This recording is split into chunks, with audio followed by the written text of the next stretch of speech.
Hello friends, welcome to my YouTube channel English with Simran. तो आज के वीडियो में हम करने जा रहे हैं लेटर राइटिंग अपने नेक्स्ट टाइप्स की। जो हमारी टाइप्स रह चुकी थी आज हम वो करने जा रहे हैं। सेकंड टाइप इज़ नरेटिव ऐसे, तो आज हम वो डिस्कस करेंगे।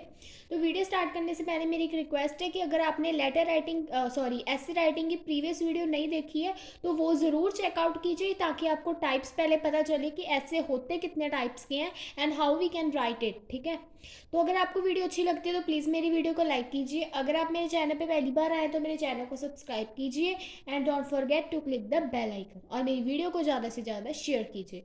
तो आज का हम स्टार्ट करने जा रहे हैं सेकंड टाइप ऑफ ऐसे, विच इज़ नरेटिव ऐसे। तो नरेटिव ऐसे के बारे में पहले थोड़ा सा पढ़ लेते हैं कि नरेटिव ऐसे क्या होता है और हम इसे कैसे लिखते हैं। They tell us about the events that happen earlier. ठीक है, ये हमें वो नैरेटिव ऐसे हमें ये बताता है जो इवेंट्स या जो घटनाएं अभी अर्लियर, ठीक है, अभी अभी हुई हों, उसको हम कहते हैं। ठीक है, it could be any incident, event और पर्सनल एक्सपीरियंस। ये कोई इंसिडेंट भी हो सकता है, कोई इवेंट भी हो सकता है, या फिर कोई पर्सनल एक्सपीरियंस। अगर हमने खुद पर्सनली कुछ एक्सपीरियंस किया है, अगर हम वो एक्सप्रेस कर रहे हैं तो it will be counted in narrative ऐसे। ठीक है, अब technique of writing and narrative ऐसे, मतलब नरेटिव ऐसे लिखने के लिए क्या क्या चीज़ें याद रखनी पड़ती हैं। Events should be organized in a chronological manner, with the first event explained at the beginning and gradually moving step by step towards the conclusion. इसमें आपने ये ध्यान रखना है कि जो आपका इवेंट है वो क्रॉनिकल मैनर यानी कि स्टेप बाय स्टेप होना चाहिए। पहले आपके साथ क्या हुआ, देन आपके साथ क्या हुआ, आपने स्टेप बाय स्टेप बताना है। ये नहीं जो आप फोर्थ चीज़ आपके साथ एक्सपीरियंस की आपने वो पहले में ही बता दी और पहले वाली फोर्थ में बता रहे हो, ये नहीं। स्टेप बाय स्टेप सब कुछ बताना है कि पहले ये हुआ और पहले ये हुआ। तो that means beginning to conclusion जाने। ठीक है, a narrative essay can also take the shape of a story. Narrative essay एक तरह की हम स्टोरी भी कह सकते हैं। ठीक है, Therefore, appropriate words and adjectives have to be used to make the narrative essay interesting. इसलिए हम appropriate words या फिर कोई adjectives यूज़ करते हैं जब हम narrative essay लिखते हैं, ताकि जो हमारा essay है वो interesting लगे। ठीक है, उसके बाद अब हम करते हैं इसका एक सैम्पल ऐसे, मतलब इसके रिलेटेड नरेटिव ऐसे कैसा होता है। ठीक है, उसकी एक हम सैम्पल ऐसे कर लेते हैं, फिर आपको क्लियर हो जाएगा कि किसको नरेटिव ऐसे कहते हैं।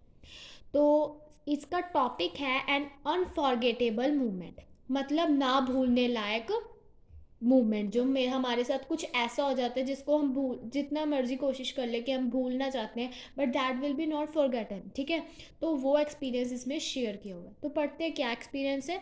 ठीक है, it was December 2011 and it was my winter vacation. ये 2011 दिसंबर की बात है और ये मेरे विंटर वेकेशन यानी सर्दियों की छुट्टी की बात है। Like every other year we went on a long tour. बाकी सालों की तरह हम एक लंबे टूर पे गए, क्योंकि विंटर वेकेशन ऑब्वियसली हम कहीं ना कहीं घूमने जाएंगे। ठीक है, but this time our destination was Darjeeling. But इस टाइम हमारी डेस्टिनेशन, मतलब हम घूमने कहाँ जा रहे थे, दार्जिलिंग में। ठीक है, we boarded the train from Howrah station and reach Siliguri on time. हमने ट्रेन ली हावड़ा स्टेशन से और हम सिलीगुड़ी टाइम पे पहुंच गए। ठीक है, ये वही दार्जिलिंग के बीच आने वाले स्पॉट्स हैं जो बताए गए हैं। तो it was my first journey to Darjeeling. ये मेरी पहली जर्नी थी दार्जिलिंग के लिए, मतलब आप पहली बार एक्सपीरियंस कर रहे हो दार्जिलिंग का। ठीक है, it was not so for my parents and even for my cousin. ठीक है, ये मेरे पेरेंट्स के लिए भी पहला एक्सपीरियंस था और मेरे कज़न के लिए भी, हु ऑल्सो अकम्पेनिड अस। ठीक है, जो हमारे साथ अकम्पनीड मतलब हमारे साथ आए थे। ठीक है, घूमने के लिए। Hence they were not as excited as I was. ठीक है, वो इतने एक्साइटेड नहीं थे जितना मैं था। In fact they were more excited about the family function that we had to attend at Siliguri. वो ज़्यादा एक्साइटेड एक फैमिली फंक्शन के लिए थे जो हमने सिलीगुड़ी में अटेंड करना था। बट वो जो मतलब जो ऐसे लिख रहा है, ठीक है, वो किसके लिए ज़्यादा एक्साइटेड था, क्योंकि उसने दार्जिलिंग देखना था। He was the first time to see the Darjeeling, मतलब उसने जर्नी पहली बार दार्जिलिंग की थी। तो he was excited very much, he और शी। ठीक है, we reach grandfather's place on the day of my aunt's marriage. हम ग्रैंड फादर की जगह पर पहुंच गए, मतलब जहाँ हम दाद के कहते हैं। ठीक है, दाद के मैं पहुंच गया जहाँ पर मेरी आंट मैरिज, यानी कि मेरे आंट आप कह सकते हो, चाची तो नहीं होगी बट जैसे हम कह सकते हैं बुआ होते हैं। ठीक है, ऐसी जो रिलेशंस होते हैं, ठीक है, उनके बारे में बात की है कि हम उनकी मैरिज पे पहुंच चुके थे। इट वॉज़ वेरी कोल्ड, वहाँ पर बहुत ठंड थी। My cousin and my mother was disappointed because their gorgeous attire had to be covered by heavy woolen cardigans. ठीक है। उसके जो कज़न्स थी और उसके जो मदर थे वो बहुत डिसअपॉइंटेड थे कोल्ड से, क्योंकि उनको अपने जो इतने अच्छे अच्छे उन्होंने कपड़े क्लोथ्स वियर किए थे, द ड्रेसेस विच ही और she will be wear for the wedding, उनको कवर करना पड़ रहा था अपने आप को मोटे मोटे वुलन के कपड़ों से, ठीक है, जैकेट से, कार्डिगन से, ठीक है। तो इसलिए वो बहुत ज़्यादा डिसअपॉइंटेड थे। It was happy because once the wedding was over we would be on our way to Darjeeling the next day, ठीक है। मैं बहुत खुश था क्योंकि हम वेडिंग अटेंड करने के बाद अपना दार्जिलिंग के लिए निकल जाएंगे, मतलब दार्जिलिंग के जर्नी के लिए निकल जाएंगे। It was a bright sunny morning, अगले दिन की बात हो रही है अब कि बहुत सनी मॉर्निंग थी, कोई जैसे क्लाउडी डे नहीं था, सन निकला हुआ था और बहुत ब्राइट डे था। अनयूजुअल फॉर अ मॉर्निंग इन दिसंबर, ये बहुत अनयूजुअल था क्योंकि दिसंबर में जैसे हम डेज देखते हैं तो इट वॉज़ वेरी क्लाउडी इन दिसंबर, ठीक है। बट उस दिन जिन्होंने उसने जर्नी एक्सपीरियंस करनी थी उस दिन बहुत सनी डे था, ठीक है। We got ready and hopped into the jeep waiting at the day, ठीक है। हम सब रेडी हो गए थे और हम जीप पे बैठ गए, ठीक है, और गेट पे मतलब जीप गेट के पास थी और वहाँ पर खड़ के वो वेट कर रहे थे।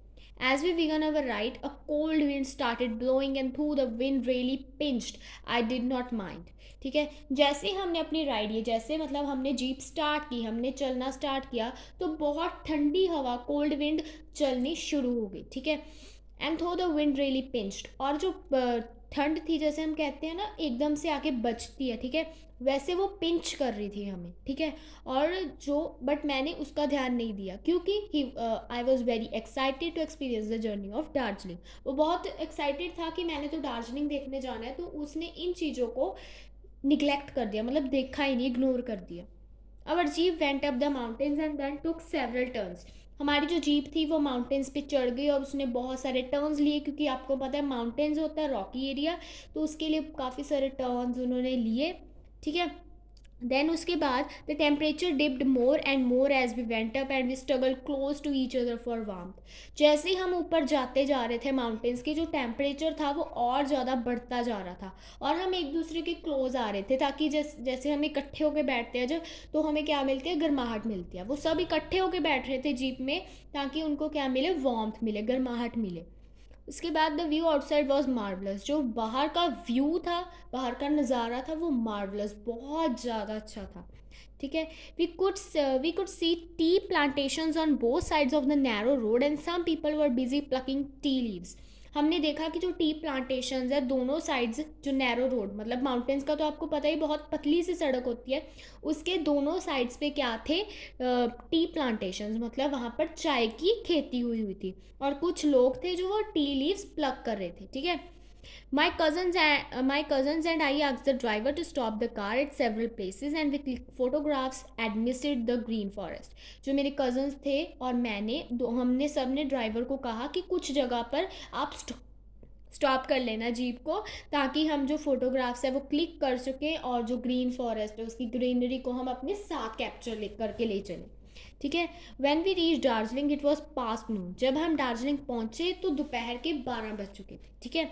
We were very hungry and as soon as we reach our hotel we order lunch, ठीक है। हम बहुत ज़्यादा भूखे थे, मतलब भूख लगी हुई थी, अब सुबह से ट्रैवल करते हो, खासकर ट्रैवलिंग के वक्त भूख बहुत ज़्यादा लगती है, ठीक है। हम सब भूखे थे तो हम अपने होटल भी पहुंच गए, जब तो हमने अपना लंच ऑर्डर किया। I reach my room and since the journey was a little tiring, ठीक है। जो मैं अपने रूम में पहुंच गया और जो जर्नी थी वो थोड़ी लिटल टायरिंग, मतलब वो तो कहते हैं थकावट हो रही थी, ठीक है। खुश बहुत था, वो एक्साइटेड था कि मैं जर्नी करने जा रहा हूँ, बट अंदर से हम क्या, जब हम कोई भी जगह ट्रैवल करके आते हैं, ठीक है, तो हम we feel tired in our self, ठीक है। उसके बाद आई फील अस्लीप, मुझे नींद आ रही थी, कोई भी ट्रैवल करके आएगा ऑफ कोर्स नींद सबसे पहले आती है अगर हम ज़्यादा थके हुए हैं, ठीक है। तो वो सो गया। उसके बाद I woke up with a jerk and I had barely open my eyes when Riya one of my cousin pulled me to the window, ठीक है। मैं बहुत हड़बड़ाहट से उठा, ठीक है, और मैंने बारली मतलब थोड़ी सी अपनी आंखें हैं जो वो ओपन की, जब उसके सामने उसकी क्या थी, कज़न थी रीना, जो उसे खींच के लेके जा रही थी विंडो के पास। What I saw that evening will also be etched in my memory, कि जो इवनिंग थी वो भी मेरे दिमाग में आ गई, ठीक है। अब क्या था इवनिंग में वो देखते हैं। It was the side of a huge snow capped mountain sparkling in the rays of a setting sun, उसने क्या देखा, कि एक बहुत बड़ा स्नो कैप्ड माउंटेन, मतलब स्नो कैप्ड मतलब पूरा स्नो से ढका हुआ माउंटेन, ठीक है, और उसमें से जो सन की रेज है वो पास हो रही थी। ये व्यू देख के उसे इतना, मतलब वो भूल भूल नहीं पाया इस व्यू को कभी भी, ठीक है। उसके बाद I gazed at the Kanchenjunga and its beauty, something that can never be expressed in words. उसके बाद हम कंचनजंगा पहुंच गए, ठीक है, और उसकी ब्यूटी ऐसी थी कि जिसको हम शब्दों में बयान नहीं कर सकते। I looked just like a mountain with a huge dawn that glittered and made a heavenly spectacle. ठीक है, वो एक ऐसा लग रहा था कि जैसे एक माउंटेन है, उसके ऊपर एक डायमंड का, मतलब क्या कहते हैं, क्रॉन हम कह सकते हैं, ताज था, ठीक है, डायमंड का क्रॉन था जो ग्लिटर हुआ हुआ था, और हेवनली स्पेक्टिकल, मतलब बहुत अच्छा लग रहा था, वाइट कलर का व्यू। कई व्यूज़ ऐसे होते हैं जिसको एक बार देख लो तो हमें उसको फॉरगेट करना बहुत मुश्किल हो जाता है। आपके साथ भी कई ऐसे, आप अगर विजिटेड किया होगा कहीं पर, या कोई ऐसा इंसिडेंस हुआ हो, यूज ये नहीं होता कि हैप्पी इंसिडेंस ही हो, भगवान ना करे, बट कई बार हमारे साथ बैड इंसिडेंट्स होते हैं जिसको भूलना बहुत मुश्किल है, ठीक है, तो वो भी नरेटिव ऐसे में ही आएगा, ये चीज़ भी याद रखिएगा, ठीक है। उसके बाद as we attempted to capture the view in our cameras the sun went down and the sparkle on the Kanchenjunga diminished, ठीक है। उसके बाद हमने फ़ोटोज़ व्यूज़ की, जो कैमरा में फ़ोटो कैप्चर की, और जो सन था वो थोड़ी थोड़ी देर बाद, मतलब थोड़ी देर बाद नीचे चला गया and sparkle at the Kanchenjunga diminish, मतलब कंचनजंगा लास्ट पॉइंट है तो उसके बीच में सेट डाउन हो गया, मतलब दिख नहीं रहा था। Slowly and steadily night crept in and covered everything with a dark blanket. तो धीरे धीरे जो नाइट थी वो एकदम से आ गई, मतलब अंधेरा हो गया पूरा, ठीक है, और एक डार्क ब्लैंकेट ने सब चीज़ों को ढक लिया। My mother called us for dinner and after sumptuous meal, ठीक है, मेरी मदर, हमारे मदर ने जो वो डिनर के लिए हमें बुलाया, एक समटियस मील, बहुत अच्छी मील बनाई थी। I retire to my room, फिर मैं दोबारा अपने रूम में चला गया। Whenever I look at the photographs of Kanchenjunga again and close my eyes, I relive that unforgettable moment when I had witnessed a heavenly spectacle, ठीक है। उसके बाद उसने वो बता रहा है लास्ट में कि ये जब भी मैं अपनी ये फ़ोटोग्राफ्स कंचनजंगा की देखता हूँ और अपनी आँखों को बंद करता हूँ तो अनफॉरगेटेबल मूवमेंट मेरे लिए वो शो होता है, ठीक है, क्योंकि मैं उसका विटनेस था, हेवनली स्पेक्टिकल, जो उसने स्नो का इतना अच्छा व्यू देखा था उसका वो खुद विटनेस था, ठीक है। तो ये क्या हुआ, अनफॉरगेटेबल मूवमेंट जिसको वो भूल नहीं पाया, ठीक है। तो आई होप आप सबको सेकंड टाइप नरेटिव ऐसे समझ आ गया होगा अच्छी तरह से।